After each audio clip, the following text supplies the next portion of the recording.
Hello everyone, today I'll be showing you the top 10 cubes for new cubers.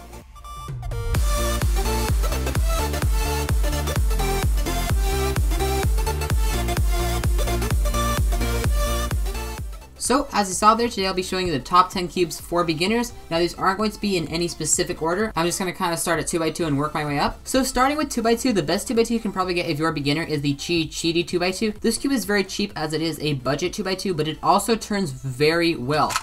It has a very hard plastic, and it was actually my main for some time. And if I'm not mistaken, this cube currently holds my PB. Moving on to number 2, the MF3RS. This cube is an amazing budget cube, and I would definitely recommend getting it. Now, recently they've actually come out with an MF3RS 2 and a Yushin Little Magic, but this one is still the cheapest, and I actually like it a bit more because it's really durable. I actually had a Yushin Little, and I dropped it on the floor, and it broke. And I've dropped this cube on the floor a lot, and it has not broke. And the MF3RS 2 is a little bit more expensive than this one. So overall, if you're a beginner, I would actually recommend this one a bit more. Currently, I prefer the stickless version because it turns really nicely. Turning's really smooth and it feels really durable. However, if you want to, you can get one in black. Moving on to number 3, the Volk 3. Now, the Volk 3 actually is not my main. My main currently is the GAN Air UM, and that wouldn't be a good cube for a beginner because it's $50, and you could probably buy all these cubes for $50 because GAN is really expensive because they have magnets in their GAN. But yeah, this is a very good cube for its price point, which is about $15. It has a very hard feeling, and it held my PB for some time. Moving on to number 4 for 4x4, I would get the YJ Guansu if I were a beginner. This cube is really good for its price. This as well was my main for some time, and although it's less than $5, it performs really nicely. Even if you're not a beginner, this is definitely a must-have in all collections. Moving on to number 5, we have the Cheezang 5x5. I actually recently did a review of this cube, and that's kind of rare for me because I don't do reviews. Anyway, this cube turns really nicely. It has a really nice feel, and while I was actually filming a solve for my Cheezang review, I actually got a second best ever. I got a 158, which just surprised the heck out of me. I wasn't expecting that. So this cube is very good, and I'd actually say this is probably my backup main. It's really nice. It's basically just a cheaper version of the Wushuang, which is currently the best 5x5 on the market. So yeah, good 5x5. Moving on to number 6, we have the Z-Cube Cloud 7x7.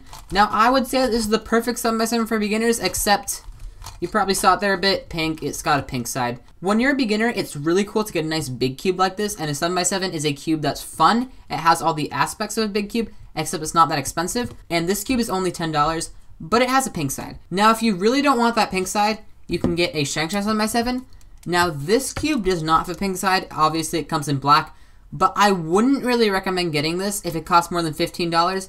If you're willing to pay more than $15 for 7x7, I would recommend getting something like a Wuji, which is currently the best 7x7 on the market, or a Cubing Classroom 7x7. But if you just want something for really cheap, yeah, this one's perfect. Moving on to 7th for Paraminx, we have the Cubing Classroom Paraminx. Now, this Paraminx is really nice. It surprised me with how good it turned.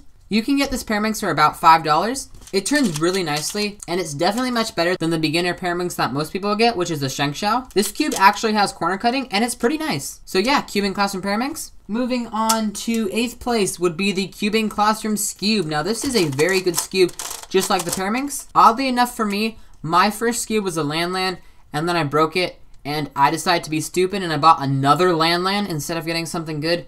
So I really wish I would have had something nice like this Cubing Classroom Skube as my first skube, but this is a nice skube to get if you're a beginner because it turns nicely and it's really inexpensive. Moving on to 9th place for Megaminx. I would actually recommend the Chi-Hang Megaminx. Now, this is not my main, and I didn't like it too much in my unboxing, but the thing is that I made my main really weird, and I didn't actually notice that this was a good Megaminx. So this is again like Chi, and it's basically just a much cheaper version of the X-Men Galaxy Megaminx, which is currently the best Megaminx on the market. So if you're interested in getting a first Megaminx, I would definitely recommend this.